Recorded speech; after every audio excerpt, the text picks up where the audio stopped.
Please welcome Noël from Transportation Economics. Howdy. Thanks for having me, Alemika. I know how to say it now. I'm going to talk about a particular process within the supply chain, and it's the process that I've spent my whole career studying, and that is the process by which an order for a move gets assigned to a truck. That is the moment of truth on the transportation side, particularly on the trucking side. And I'm going to talk mainly about trucking today because I think that's the mode that you talk about. And I'm going to talk, the title of my talk is The Old Rules Don't Apply, and I'm going to attempt to show you what's happening in the macro environment of trucking that is changing radically, the way that that order gets applied to a truck, and how it's becoming increasingly dependent on the kind of things that you've been talking about this morning and the rest of this conference. The old way to do it. Oh, thank you, Anne Marie. Yeah, the old way to do it was either completely manual or the order came in electronically. And the carrier may have been chosen by a WMS or one of the systems that you talk about, but the matching of that order to an actual truck was still manual, and it is still manual in that business, and they are still focusing on the price aspect of that match. So I would call it a first order integration. Electronic signals coming in, manual match, electronic signals going back out again. The other important thing, and I'll talk about this a lot in my half an hour, is that process was largely one directional. It went from the shipper to the carrier. The carrier reacted to the shipper's order and sent back a load acceptance.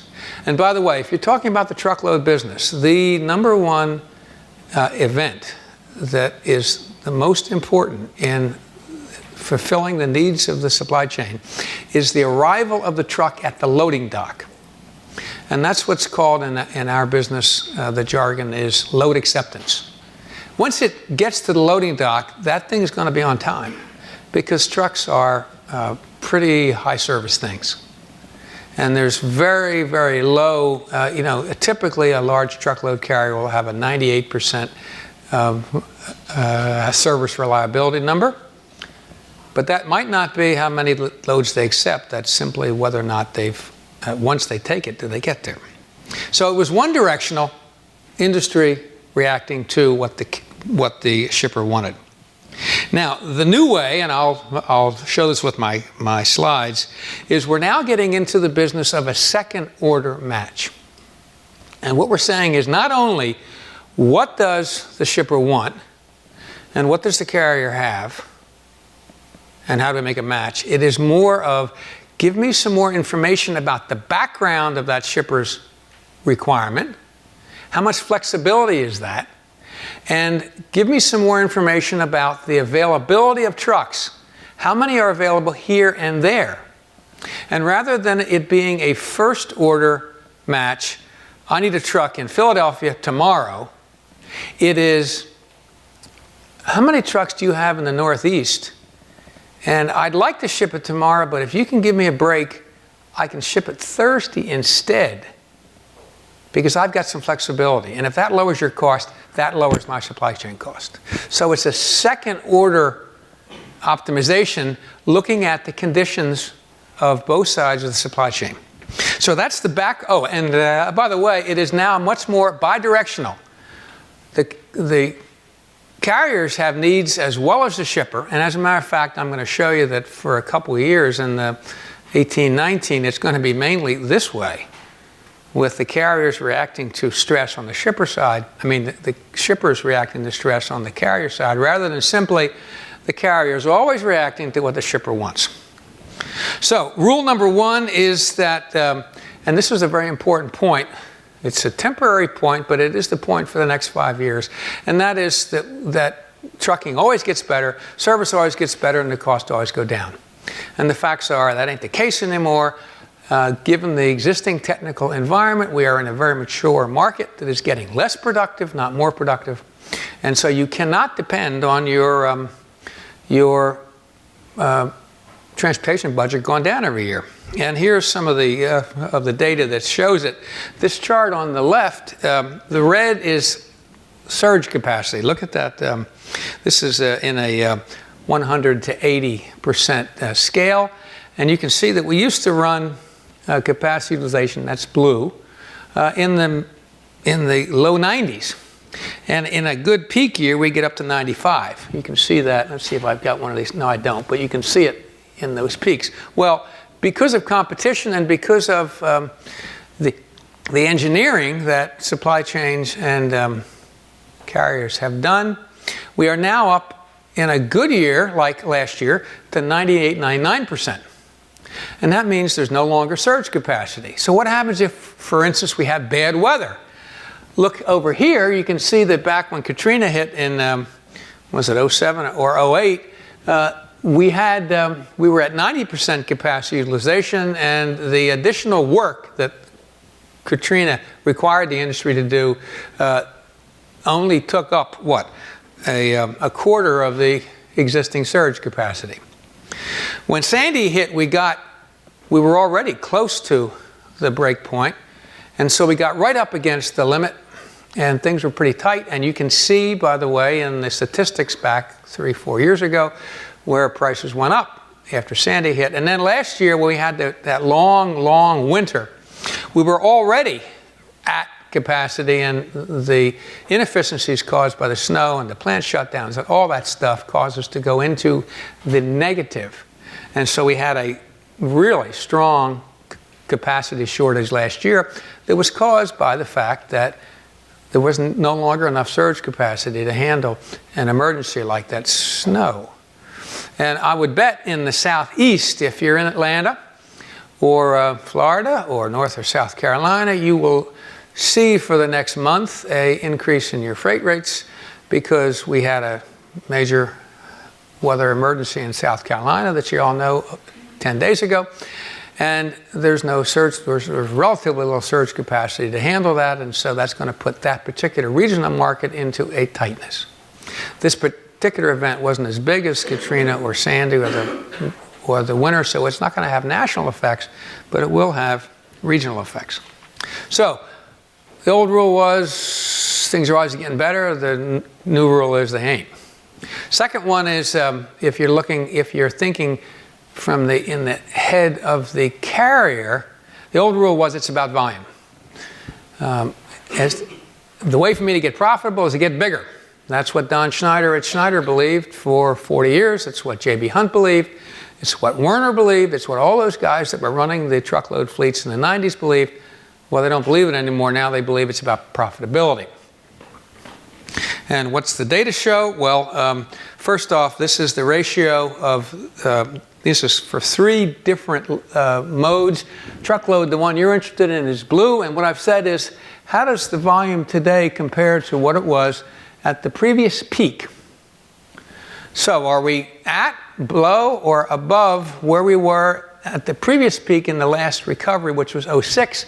And you can see truckload, that's blue there, will get back to its previous peak in about 20, well, actually that thing moved, in about 3 quarters. So we're not back to the previous peak. So it can't be about volume. These guys are quite profitable. They've recovered nicely from the downturn, and they've gotten some volume back from the bottom, but they're not adding capacity compared to where they were 10 years ago.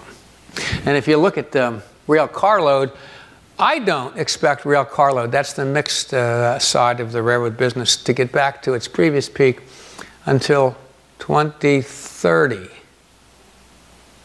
That's 15 years from now. Intermodal is up to its previous peak, but it's flattening out. Let's look at some more data. This is the tractor count of the big publicly traded guys, people like Swift or Knight, Heartland, J.B. Hunt. And you can see that it peaked in just about when that last chart peaked in 06, up there around 50,000 units, and they ain't anywhere near close to getting back to where they were. So these are the biggest guys with the big names on the side of the truck, and they're smaller than they were 10 years ago. So trying to get their attention and asking them for a discount if you give them a lot more business doesn't work nearly as well as it worked when Don Schneider and JB were competing with each other back in the 90s. Major change. And what's important about that? Well, in order to be profitable, you have to be efficient. And in order to be efficient, you need the kind of connectivity that we've been talking about here in this conference. And this is a huge opportunity for people because, as I said, the connectivity now in this business is only first order. It delivers information, it doesn't help manage the process. It doesn't help the optimization process that makes for low cost and high margin. And that's what these guys are interested in. Okay, rule number 3, when you're bidding for the freight, this is now the shipper rather, reducing the spend is the prime goal. Now it is capacity. And the reason for that is that chart that I showed you a minute ago that showed you that we're running out of spare capacity. And what I can tell you for sure, as a long-time transportation economist, I started my career driving a truck right around here. As a matter of fact, in 1968. What is true about transportation economics is that a supply chain failure, which is I define as the shipment doesn't get there or it gets there significantly late. Supply chain failure is way more expensive than any kind of discount you can wangle out of a carrier. Now, if supply is abundant like it used to be, you never had supply chain failure, so you could hammer your carriers all day long about price. Nowadays, supply chain failures are quite possible. We had a lot a year ago in 2014. And when there's a supply chain failure, the cost goes infinite. The shipment spoils. The shipment goes obsolete. Somebody else gets the business. And you would pay almost anything for a truck. So this is one of those asymmetrical decisions. I'm usually negotiating price in these things, but the implications of a supply chain failure are that big. That's the new rule. And this one shows, by the way, that the probability of your getting truckload price decreases in the traditional way is pretty small. This chart shows inflation in red, the dot line, and the dotted blue line is what's happened to truck prices. This happens to be contract prices. The numbers for spot prices are even worse. And the fact is, even though they're only going up 2 or 3% today, inflation's only gone up 0.5%. And so your trucking is getting a little bit more expensive every year. So the probability of your keeping your costs down through hammering the carrier is getting to be this number. The way to do it is to go back to the fundamentals and say, hey, wait a minute, how can I help this carrier become more efficient? By understanding what his economics are and how they match with my economics. And that, to me, is defined as a connectivity. The other thing that's happening, this happens to be a regulation chart. And I'll tell you what this chart means. It is the number of additional drivers that will have to be hired in the trucking industry by quarter because of the regulatory changes that you've all read about. Things like hours of service. There's 22 of them I track. Things like speed limiters for all trucks. No more 75-mile-an-hour truck passing you on the turnpike. They're all going to be gone at no higher than 68 and maybe slower. And another one would be the electronic log books that are on every truck, or will be on every truck, that will keep people from cheating on their hours. Another, by the way, huge opportunity for connectivity, because now suddenly we know fundamentally more about the hours the location and the hours available for each truck. For instance, Schneider National used to add a 6-hour pad for every load assignment because they didn't know whether the driver had enough time to actually make the delivery. Now it's down to about 2 hours. Because now they know, because of their ELDs, electronic logging devices, how many hours that trucker has, connectivity. What I'm suggesting is the new frontier is that the shipper wants to know that as well. Now, what this shows, by the way, is the sum of all those changes.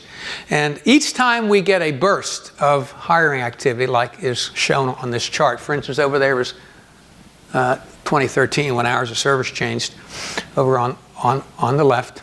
And you can see when it changed back on the right, the number of hirers went down. Each time that changes, the industry gets a little ahead or a little behind. They don't have the capacity to change as rapidly as these hiring requirements are forcing them to. The trucking industry hires somewhere in the neighborhood of 1,100,000 people a year.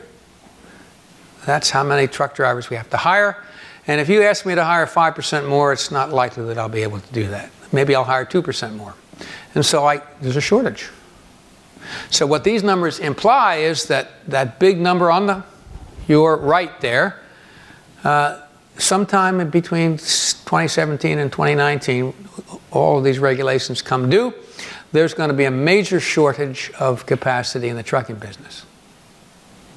So if you careen into 2017 and your boss says, well, how about another 5% transportation cost reduction in 2017, the chances of your getting that are 0. Big change.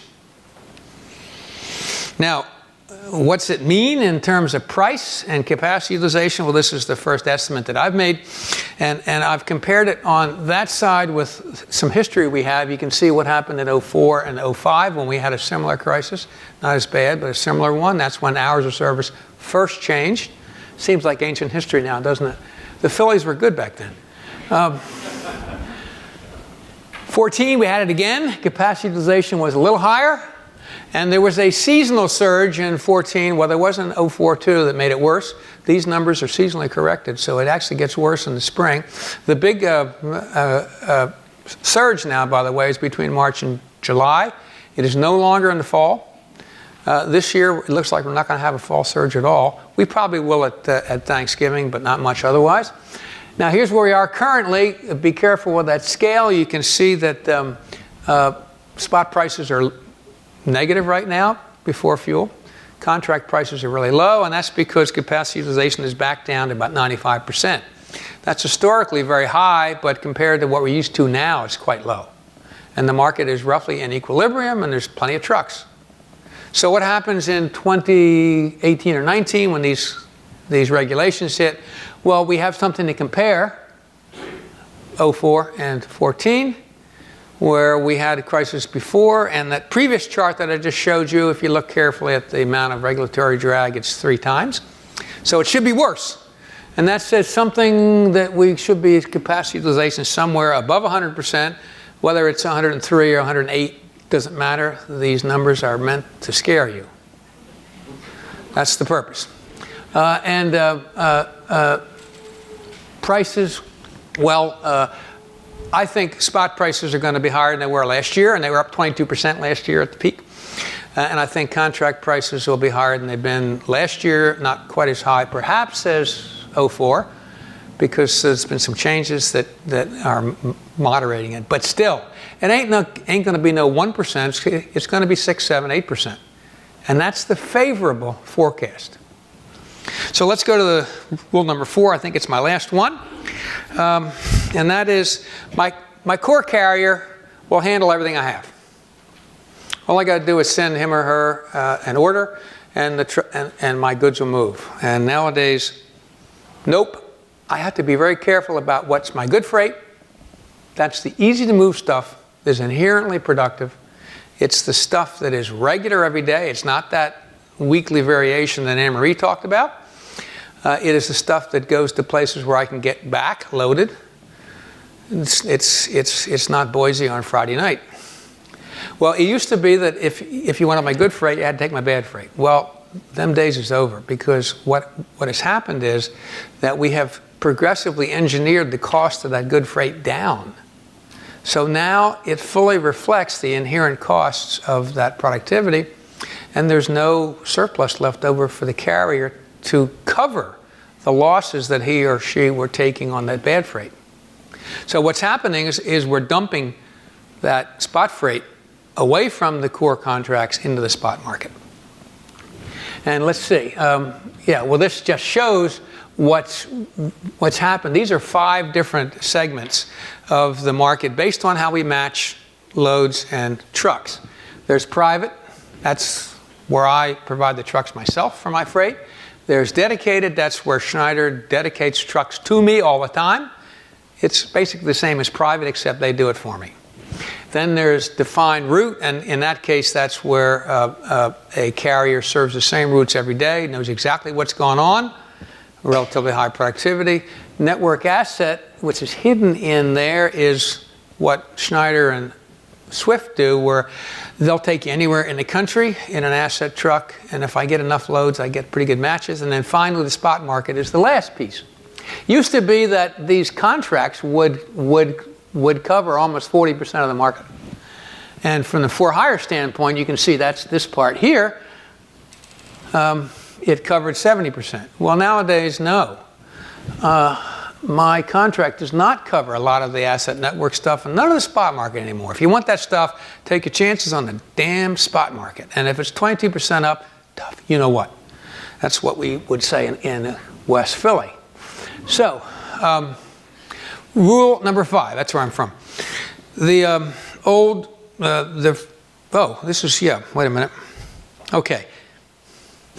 This is a variant of the first rule. The freight transportation market is mature, and it's slowly evolving, and the new one is new rules and new technology will change everything. Now, I've just talked about a disaster scenario, and that's very likely in 1819 unless we have recession. And if we have recession, it just pushes the cost out 2 years. Now I'm going to show you a slide that says in the 20s, that stuff gets solved. And here's why: we are automating. And you've been talking about the automation of information and communications in this conference. Well, we're also going to automate that truck driver's job. And when we automate that truck, we can make it a lot bigger. And what happens in the end, if you look at this slide here, I've estimated lower risk because safety's better, fuel's better, driver's better, productivity's better, and you end up with a total cost savings of $1 a mile. More than $1 a mile. The average cost of a dry van load right now is about $2.20. So that means that you're paying $2.20 today. In 10 years or maybe 15 years, you'll be paying $1.10. So now, does that mean that all this connectivity stuff doesn't matter? I just have to keep hammering my carriers for low price. Well, there are the first response of most shippers will be exactly that. Don't bother me with the complexity of computer systems. I know I can lower my transportation costs for the next 10 years by up to 50% simply by hammering on my shippers. And half or more of your customers will do that. However, when there is a change, that is where competitive advantage is the highest. And when I tell you that we are going to halve the cost of transportation, unless we tax it, possible, but let's ignore that for a moment. We're going to halve the cost of transportation. That means that supply chains are going to be profoundly redesigned. And I didn't have time to show it, but there's just as much automation potential for the rest of the supply chain, and it's going to change even more than this. You know, for instance, you won't be going to the store anymore. You'll just be making an order and it'll show up at your house. And that store isn't going to be a store. the store is there's the store. If you go to the store, it's just going to be pick something up. There's radical changes, and those people that have the tools to understand the conditions, and let's go back to that wonderful thing, the match between capacity and orders, who understands how it's changing and what the new requirements are, those people who get there first, yeah, their competitor's going to be saying, I got 5% more this year. Well, these guys are going to be saying, and maybe P&G is maybe Anne Marie will be saying it, we got 9%, and by the way, our load acceptance, which used to be 91, is now at 98. So P&G, or the successful implementers of this kind of connectivity we're talking about here, end up at the head of the curve, as they should, because they're willing to make an investment to understand the complexity of all this that's going on. Let's see, do I have anything else? All this chart shows is that most of this stuff is already coming down the pipe. We've automated 2/3 of the truck driver's job already. We're also, when you automate factories, you don't go to China anymore. Think about that. And one more, here's the internet penetration. I'm convinced that we won't be doing any physical shopping. And even think about clothes. They'll have my measurements in the computer. And if I want to look at a new rugby shirt, I pick it out of the computer and it'll show up on a picture of my body, my 68-year-old body, with the shirt on. I don't have to try it on anymore. And let's see here. No, this is the cost of final mile delivery. This is the stuff that you guys need to worry about. Right now, I pick it up myself because the cost to me for picking it up myself is less than half of what it would be if I had to pay somebody to bring it out to my house. Well, in 15 years, when we automate cars, I think I'll stay in my garden, or I'll be up at the golf course, or I'll be watching the Phillies lose again rather than going over to Walmart. So, I'm done on time. I've got 2 minutes, and we're going to be discussing these things in this room in a breakout. But if you have a question or two now, let's do it for everybody's benefit. Thank you. Questions? And by the way, I put this here for a reason. Feel free to call me if you want to take this further at some point. There's a man back there with a microphone. Thanks. I know that probably everyone in the room here struggles with getting carriers to show up because there aren't enough, and showing that on the slides there. So what's your message to the carriers out there? It's to say your customers are demanding more trucks, but you're not providing that. What can they do to change that? What can they do to the carrier? Yes. Okay. They can do two things. They can become more efficient, which increases their margins and encourages them to order more. That's the first thing they can do. And certainly the tools that you have, and it's not their efficiency we're talking about here, really, it's the efficiency by which they match their tractors and trailers to the demand. And that's where what we're talking about here comes into play. The other thing they can do, and hear me carefully, is they can find customers who will pay them more. This is a market. If there is a shortage, there's an easy way to solve it. You pay more. And there's no other way to put it. Right now, the cost of capacity is much higher than it used to be. And these people, I know for a fact, I've worked for them, I've sat in the management meetings, they're not going to provide additional capacity, take the risk on hiring people, the very difficult process of hiring people, unless they get paid more. And the only way for you guys to keep your supply chain costs flat is to find a way to help them reduce their costs so they can get more margin for the same price. It's that simple. Another question? There you go, sir. I was just saying, between the LTL and the FTL market, what does your all say what the network design is going to look like from a carrier's perspective between now and 2030? I would say two things. First off,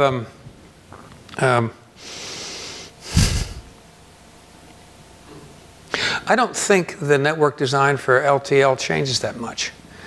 I think it just gets automated. I mean, we've been...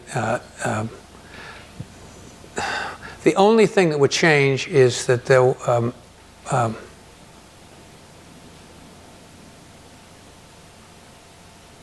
I need to think about that. Get me at the break.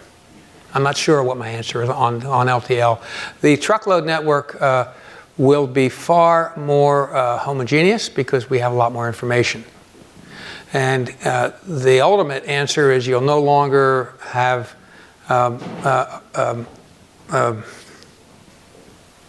the assignment of your loads to the various load kinds of moving categories, private, dedicated, and others. I think that's going to be automated. So the network may look the same, but you won't even see it anymore. It's, and I'm just beginning to think about this stuff, so my answer is fuzzy. If we knew what the future was, it would be indistinguishable from a memory. Think about it. One more question? Ma'am. Comment a little bit to 200,000 plus drivers are expected to be a shortage in the next couple of years. Is that the number that you're hearing? And it's the number I'm providing. Right. Well, I'm saying what I've read online is 200,000 by like what 2017 is going to be the driver shortage. No one wants to come out of college and be a Sure. driver anymore. So I think, I agree that we have to come up, within our own businesses as for some alternatives because these drivers, transportation are not going to provide it for us. Let me make, and I'm going to quit on this because it'll take about a minute. There are two issues with drivers. It's an unattractive lifestyle if you're on the over the road, and half the drivers are over the road all the time. So it's a very unattractive lifestyle, and some people claim it's less attractive than it used to be. And what that means in the short term, what that means in the long term is every year it gets a little harder to hire people, particularly because we're not making as many babies as we used to. The increase in demand in trucking is increasing at about 5 times the increase in the size of the workforce. Same thing, by the way, in all of the things you people hire from. That's the long-term problem. In the short term, it's simply, can my hiring apparatus find enough people? Is it big enough and strong enough to find people? And what we know in 2017 is the requirements on it are going to explode and it won't be big and strong enough. And so there will be shortages. And the only way to solve that, well, there are two sides to the solution. One of them is you very quickly try to make the truck driving job more attractive to get people who wouldn't consider driving to consider driving. And the rule of thumb is $30,000 more a year, which is about a, let me quantify that for you. It's 80 times, it's about 30 cents a mile higher price for you guys. That's half of it. The other half, which I think you have your tools to work with here, is to make the system, is to radically, quickly redesign your supply chain to provide much more productive loads. So, when the poop hits the fan, you're not going to be able to find trucks for Friday night, 30 more trucks Friday. So what you're going to do is you're going to spread them over the week, and you're going to go to your best core carrier and say, can you handle 5 more every day? And they say, well, maybe I can. But they won't be able to handle 30 more Friday, and then none the rest of the week. So that's all the time I've got. Thank you for your attention. And I'll talk to you later.